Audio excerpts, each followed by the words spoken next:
بسم اللہ الرحمن الرحیم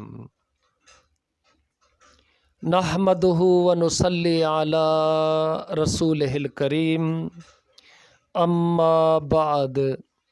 محترم ناظرین، السلام علیکم ورحمۃ اللہ وبرکاتہ۔ حضرت خباب بن الارت رضی اللہ عنہ کی تکلیفیں۔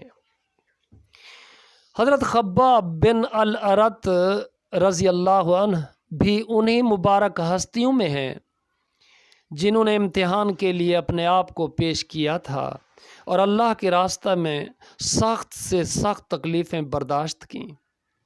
شروع ہی میں 5-6 آدمیوں کے بعد مسلمان ہو گئے تھے، اس لیے بہت زمانہ تک تکلیفیں اٹھائیں۔ لوہے کی زرہ پہنا کر ان کو دھوپ میں ڈال دیا جاتا، جس سے گرمی اور تپش کی وجہ سے پسینوں پر پسینے بہتے رہتے تھے۔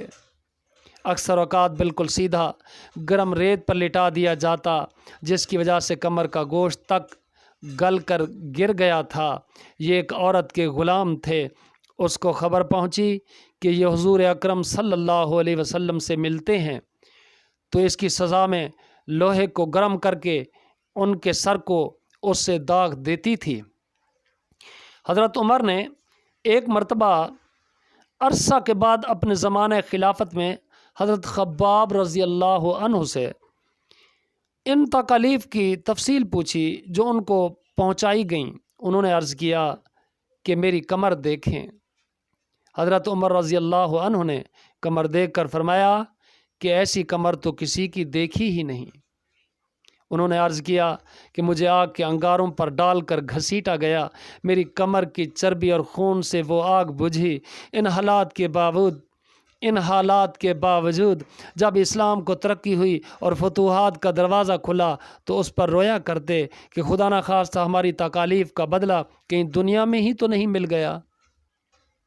حضرت خباب رضی اللہ عنہ کہتے ہیں کہ ایک مرتبہ حضور صلی اللہ علیہ وسلم نے خلاف عادت بہت ہی لمبی نماز پڑھی۔ صحابہ نے اس کے متعلق عرض کیا تو حضور صلی اللہ علیہ وسلم نے ارشاد فرمایا، یہ رغبت اور ڈر کی نماز تھی۔